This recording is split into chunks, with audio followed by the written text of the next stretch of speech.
सहनाववतु सहनौ भुनक्तु सह वीर्यङ्करवावहै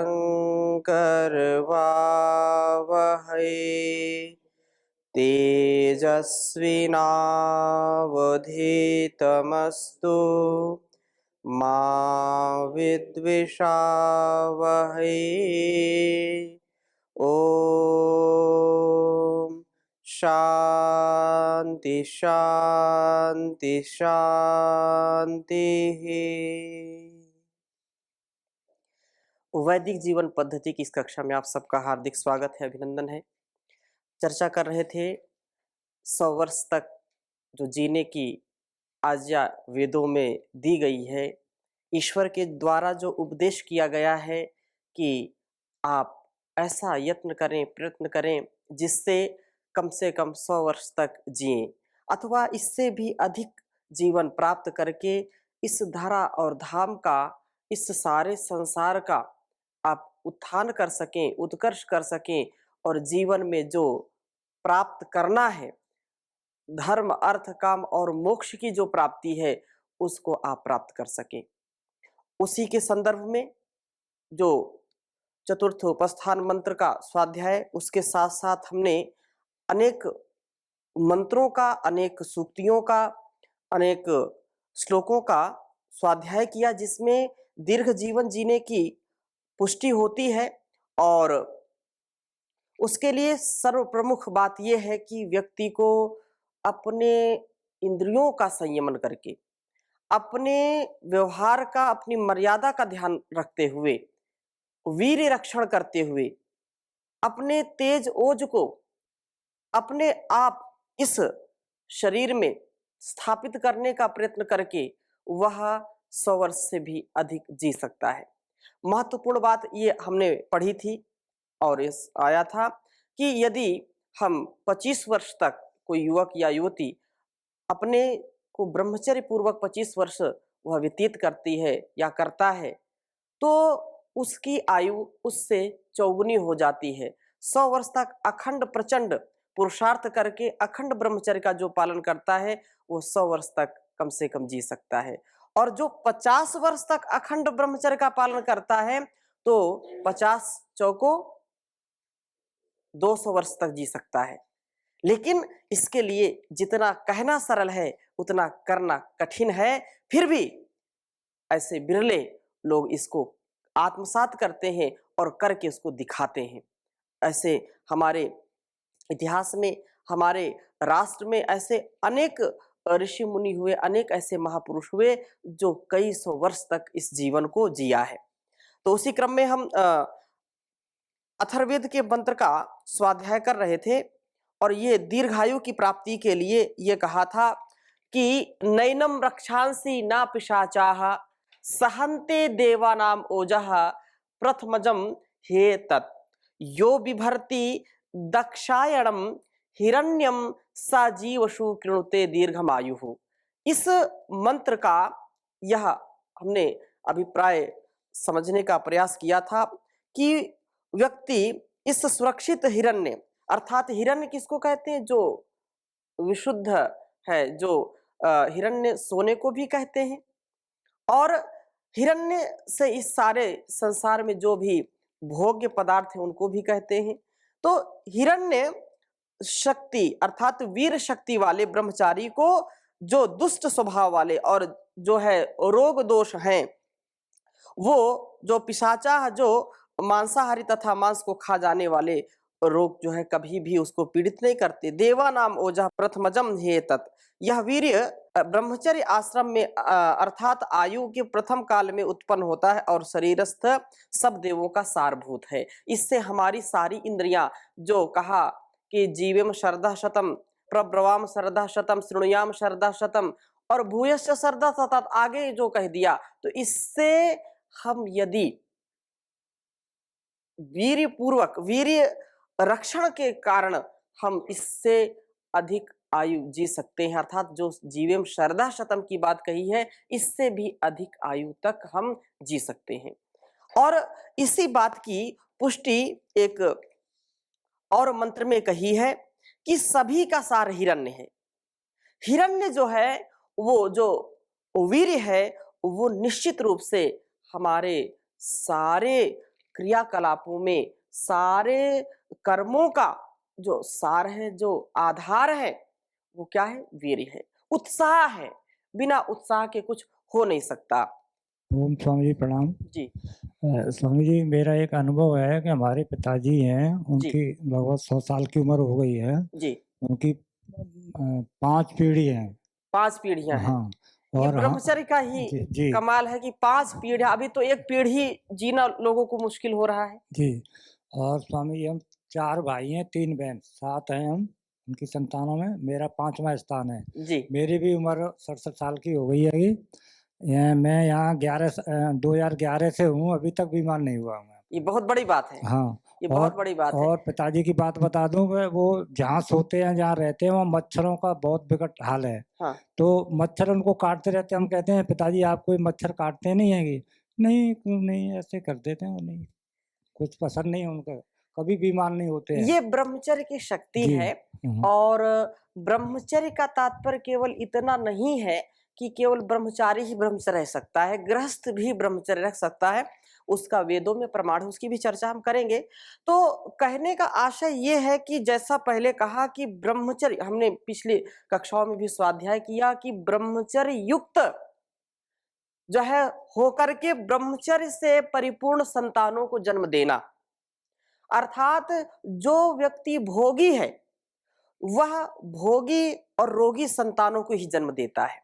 जो व्यक्ति योगी है, इंद्रिय जित है, ब्रह्मचर्य युक्त जीवन यापन करता है, वो गृहस्थ में रह करके भी सुशिक्षित और सुसंस्कारित संतानों को जन्म देता है। उनकी संतानें कभी भी कुचेष्टा नहीं करती हैं और वो अपने कुल और खानदान का नाम रोशन करते हैं। जी पूज्य स्वामी जी, जी जो 5 पीढ़ी के बारे में अभी ताऊ जी बोल रहे थे, जी तो उनका दिनचर्या बारे में थोड़ा वर्णन करें तो दूसरे को जानकारी मिलेगा। जो खान-पान से लेके कैसे क्या वो करते हैं, सुबह से लेकर रात बता तक दीजिए सोने तक, सार में। थोड़ा कृपया बोलिए। सार में बता दीजिए कि जी, ओम जी ओम। पिताजी हमारे करीबन 50 साल की उम्र से बाद में उन्होंने घी खाना छोड़ दिया। जी सादा भोजन लेते हैं, केवल दिन में एक बार दोपहर को 11-12 बजे के बीच में, जी। और दोनों टाइम संध्या करते हैं ये। और संध्या कुछ की ही महिमा जी, गाई जा जी रही हाँ, है। दोनों टाइम संध्या करते हैं, एक टाइम भोजन लेते हैं, बाकी कुछ नहीं करते हैं। और तो अब भी इस उम्र पे भी अपनी दिनचर्या स्वयं अभी भी पूरी करते हैं, किसी की सहायता नहीं लेते, किसी का सहयोग नहीं लेते। बड़ी बात है। जी, हम बड़ी कभी बात है। जाते हैं, उनका प्रणाम करते हैं, पैर छूते हैं, तो भगवान आपको खुश रखे, ये शब्द बोलते हैं। बाकी हम पैर दबाने के लिए कहेंगे तो हाथ हटा देते हैं हमारे ऐसे। जी नहीं, नहीं, ये हमारी तो कोई सेवा नहीं लेते हैं अभी तक वो। जी, हैं? जगना का टाइम तो वही है उनका 4 बजे का। जी, 4 बजे। सोने का टाइम तो यही है 9 बजे, 10 हाँ, बजे, 9 मतलब 9-10 ये बजे। ये वेदों का भी हाँ, तो हमने स्वाध्याय जी, किया है।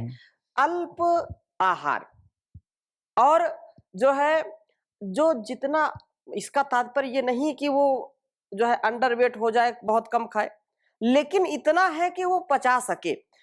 खाना महत्वपूर्ण नहीं है, परंतु पचाना महत्वपूर्ण है। इसलिए खाया हुआ अपना नहीं होता है, पचाया हुआ अपना होता, ऐसा लोग कहते हैं। अस्तु, आगे चल रहे हैं। तो सभी का सार यह हिरण्य है। और अथर्ववेद में एक मंत्र आया, अपाम तेजो ज्योतिरोजो बलम चा वनस्पति नाम उत वीर्याणि इंद्र इवेन्द्रियाणा यदि धारयामो अस्मिन् तत्क्षणमाणो बिभरद्धि रण्यम। ये कह रहे हैं कि यह जो वीर्य है शरीर में, क्योंकि जिन बिंदुओं पर कई लोगों ने, वैदिक जो जीवन पद्धति के दर्शक हैं, उन्होंने कई बार इस बात को कहा और संदेश भेजे कि स्वामी जी, आप जिस प्रकार से ब्रह्मचर्य की बातें आपने बताई, ब्रह्मचर्य में लगभग हमने 32 घंटे लगभग चर्चा की थी, और ये वास्तव में चर्चा होनी चाहिए। आज का जो युवा वर्ग है उसको जो चीज नहीं सुनानी चाहिए, जो चीज नहीं दिखानी चाहिए, जो चीज नहीं बतानी चाहिए, उसकी लोग खुली चर्चा करते हैं, उसमें कोई शर्म महसूस नहीं करते। लेकिन जिसकी महत्ता, जिसकी गुणवत्ता, जिसका महात्म्य बताना चाहिए, उसकी कभी कोई चर्चा नहीं करता। इसलिए आज इतनी बीमारियां बढ़ गई हैं। तो कई लोगों ने फोन करके भी बात कहा कि स्वामी जी, आपने जो इतनी खुली चर्चा की है, जो होनी चाहिए युवक युवतियों के बीच में, कि उनका संयम ही उनका जीवन है, उनके द्वारा जो रज और वीर्य जो संयमित होगा, उसी से सुसंतानें पैदा होंगी। इसलिए ये मैं नहीं कहता, ये वेद कहता है, ये मेरा अपना कोई मत नहीं है। मैं तो केवल ईश्वर की जो वाणी है उसको केवल पढ़ करके सुना रहा हूं। लेकिन जीवन इसी में है और कहीं जीवन नहीं मिलेगा यदि हमने इसकी चर्चा नहीं की। घर घर में वेदों की चर्चा होती थी, तब घर घर लोग स्वस्थ होते थे, महान होते थे। आज लोग परेशान हैं, घर घर जीवन शमशान बन गया, घर शमशान बन गया। इसलिए इसकी चर्चा जरूर होनी चाहिए। महर्षि देवदयानंद बार बार कहते हैं, वेदों का पढ़ना पढ़ाना, सुनना सुनाना सभी श्रेष्ठ जनों का अर्थात आर्य जनों का परम कर्तव्य है।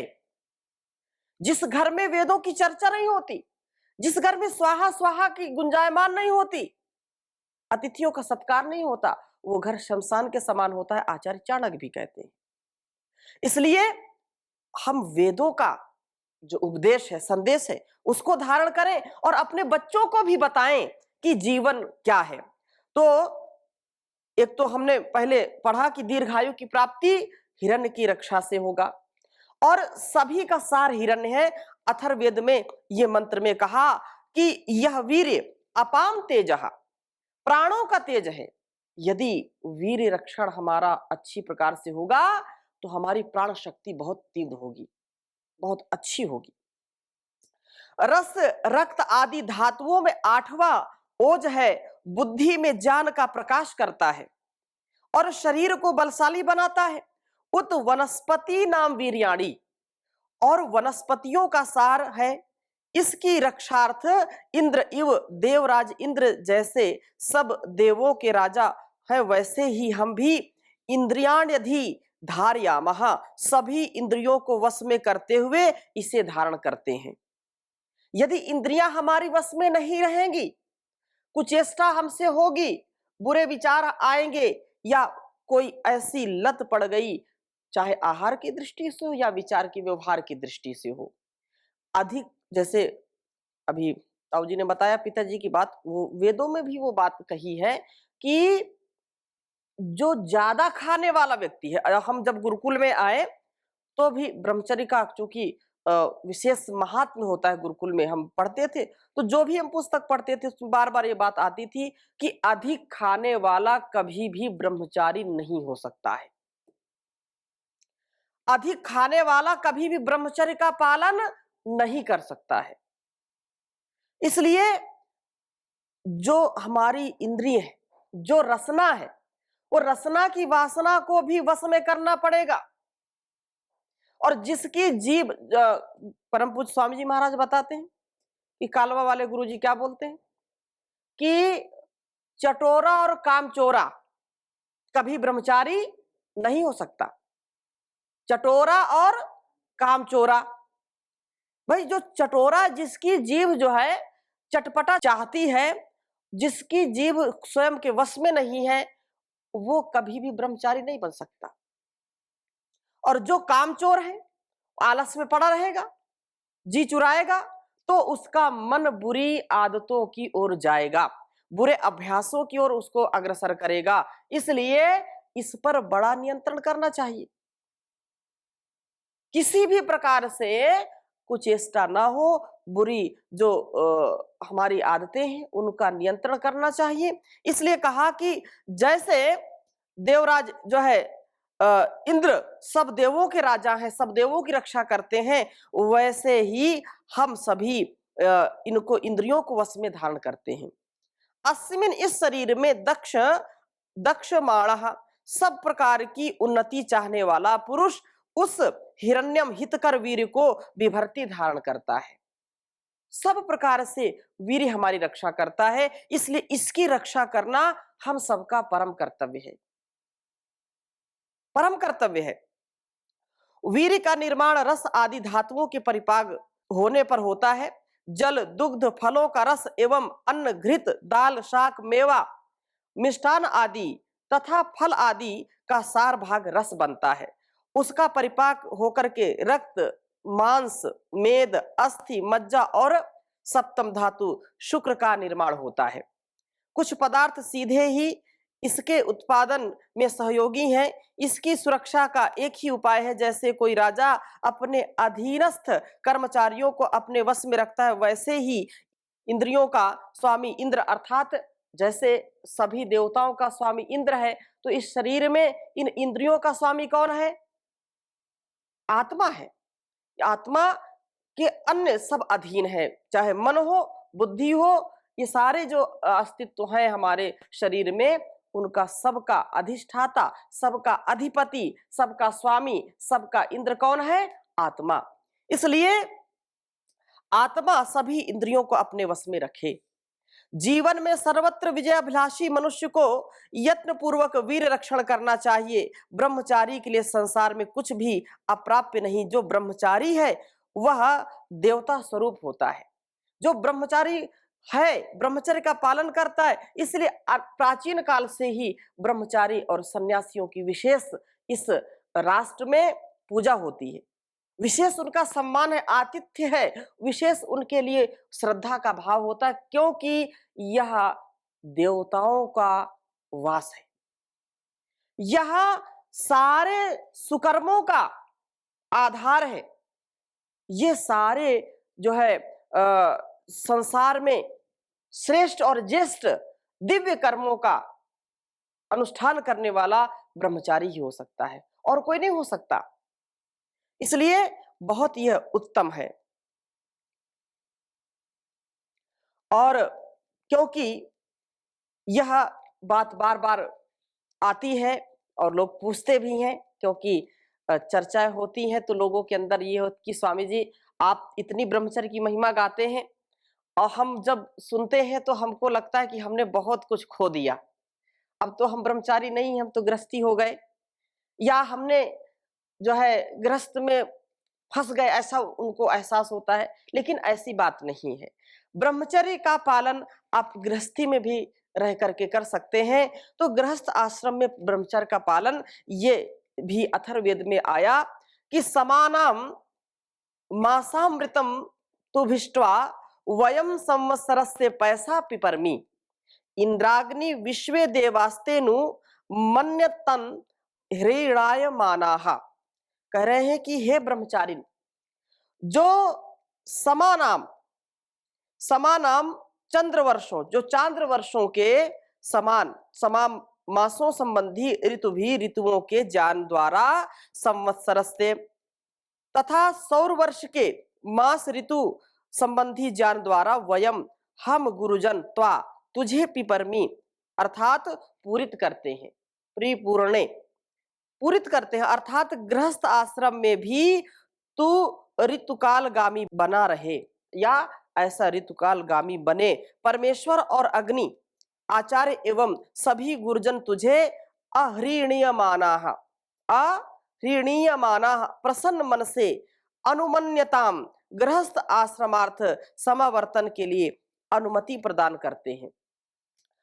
कहने का आशा ये है कि जब ब्रह्मचर्य का पालन पूरा हो गया, विद्या भी पूरी हो गई, तो समावर्तन का काल आता है। गुरुकुल से विद्यार्थी को भेजा जाता है कि अब आप विद्या से परिपूर्ण हो गए हैं, परिपक्व हो गए हैं, और तुम अब गृहस्थ में ब्रह्मचर्य पूर्वक, अर्थात भोग के लिए नहीं, बल्कि इस संसार को चलाने के लिए, इस व्यवस्था को चलाने के लिए आप संसर्ग करें। ये गुरुओं के द्वारा आज्ञा दी जाती है, वेदानुकूल आज्ञा दी जाती है, क्योंकि यह जीवन भोग के लिए नहीं है, ये योग और सहयोग के लिए है, ये जीवन दूसरों के उपयोग के लिए है। और इसको उपयोग और सहयोग में कब ला सकते हैं? जब व्यक्ति मनसा वाचा कर्मणा निरोग रहे। जो मन से, वाणी से, व्यवहार से रोगी है, शरीर से रोगी है, वो किसी का चाह करके भी सहयोग नहीं कर सकता है, चाह करके भी वह किसी का जो है उपयोगी नहीं बन सकता है। इसलिए ब्रह्मचर्य पालन के लिए मास, ऋतु एवं संवत्सर आदि का ज्ञान होना आवश्यक है। मनीषी लोग कहते हैं कि जो भोजन किया जाता है उसका क्रमशः परिपाक होकर के 1 मास में उसका सार भाग वीर्य बनता है। ये विज्ञान है। जैसे मनो जो है फूलों से थोड़ा सा इत्र प्राप्त होता है, बहुत बहुत जब फूल एकत्रित करते हैं, पुष्प एकत्रित करते हैं, तो उनको उनके रस को निचोड़ करके फिर उससे जो है क्या बनेगा, इत्र, जो सुगंधित होता है, सेंट उसको बोलते हैं। उन बहुत सारे फूलों का सार क्या है, इत्र, या उसको सेंट कहते हैं। वैसे ही बहुत सारा भोजन जब करते हैं हम, बहुत सारा मतलब ऐसा नहीं कि इकट्ठा बहुत सारा कर लिया, बहुत सारे के तात्पर्य कई दिन, महीनों, जब हम महीनों अच्छी खुराक लेते हैं तो उससे सीमित मात्रा में वीर्य बनता है, सीमित मात्रा में उससे वीर्य बनता है। इसलिए यह बहुत कीमती वस्तु है, इसका कोई मोल नहीं है, ये अमूल्य है। अगर ये कहीं मोल मिलता होता तो लोग कोई परवाह ही नहीं करते, वो फिर अनाप शनाप लेते। लेकिन ईश्वर की जो व्यवस्था है इसका कोई जोड़ नहीं। वो कई मनोभोजन करोगे तब जाकर के सीमित मात्रा में ये धातु बनती है, और जिसका दुरुपयोग कदाचित भी कदापि उचित नहीं है, दुरुपयोग कभी भी नहीं करना चाहिए। ऋतु चक्र के अनुसार आहार विहार का परिपालन ब्रह्मचर्य में सहायक होता है। ब्रह्मचर्य आश्रम के पश्चात गृहस्थ आश्रम में भी संयम कर जीवन व्यतीत करने का उपदेश यहाँ दिया गया है। तो गृहस्थ जीवन में भी हम ब्रह्मचर्य पूर्वक रह करके अपने जीवन को दीर्घायु बना सकते हैं। जैसे कि कोई गृहस्थ में है, और जो ऋषियों की जो परंपरा थी वास्तव में इसी की स्थापना के लिए थी। आजकल क्या है, लोग 80 वर्ष के हो गए, 90 वर्ष के हो गए तो भी घर से बाहर नहीं निकलना चाहते, वो भोग भोगना चाहते हैं, और भोग भोगेंगे तो रोगी होंगे। जो प्राचीन परंपरा थी उसमें इसीलिए जो वर्ण व्यवस्था, आश्रम व्यवस्था थी, इसीलिए थी कि पहले तो विद्यार्जन करना, ब्रह्मचर्य आश्रम, फिर गृहस्थ आश्रम में अपने परिवार को बढ़ाना, संतानोत्पत्ति करना, राष्ट्र को बढ़ाना, इसके बाद फिर लोकोपकार के लिए अपने शरीर को पुनः हृष्ट पुष्ट करना, वीरवान बनाना, बलशाली बनाना, वानप्रस्थ में जा करके करते थे। वहां फिर गृहस्थ को छोड़ देते थे। ब्रह्मचर्य के बाद जो है गृहस्थ गए, और इसके बाद एक काल आया और उसको फिर छोड़ दिया, वानप्रस्थ में प्रवेश कर गए। वानप्रस्थ में जब समझे कि विद्या का पुनः अर्जन हो गया है, शरीर हमारा हृष्ट पुष्ट हो गया है, वीर्य भी हमारा बढ़ गया है, या सामर्थ्य हमारा बढ़ गया है, इसके बाद फिर संन्यास आश्रम में जाते थे। उसकी चर्चा हम वर्ण आश्रम की व्यवस्था की चर्चा आगे करेंगे। परंतु ये जो वेदों का संकेत है, यदि 100 वर्ष तक जीना है सुरक्षित, अपने आप को इससे भी अधिक जीवन जीना है, तो आपको इस आश्रम व्यवस्था को अपनाना पड़ेगा। घर में भी यदि है, इसका तात्पर्य ये भी नहीं है कि पहले तो देश काल परिस्थिति ऐसी थी लेकिन अब तो नहीं है, लेकिन घर में भी रह करके कोई वानप्रस्थ जैसा जीवन जी सकता है। ऐसे अनेक परिवार हैं जहां पर एक ही घर में रहते हैं, लेकिन एक कालखंड आया, वो पति पत्नी अब एक दूसरे को उस भाव से नहीं देखते, वो साधक और साधिका के रूप में है, वो कभी आकर्षण एक दूसरे का नहीं रखते हैं। एक ही कमरे में रहेंगे, एक ही घर में रहेंगे, लेकिन उनकी जो भावनाएं हैं, वो कामनाएं हैं, वो पवित्र हो गई हैं। तो ऐसा भी देखा जा सकता है, लेकिन ऐसा विरला व्यक्ति कोई होता है पूर्व जन्म के जिसके अच्छे संस्कार होते हैं, वही ऐसा कर सकता है। तो घर में रह कर के भी आप कर सकते हैं, घर में नहीं रहना चाहते बाहर कई ऐसे परिवार हैं, ऐसे घर लोग हैं जिनको मैं जानता हूं कि वो जो है रहते तो हैं परिवार में, लेकिन वो अपने खेतों में अपना अलग बना लिया, वहां पर अपनी साधना करते हैं, केवल भोजन करने घर आते हैं, बाकी वही साधना करते हैं। ऐसे भी लोग हैं।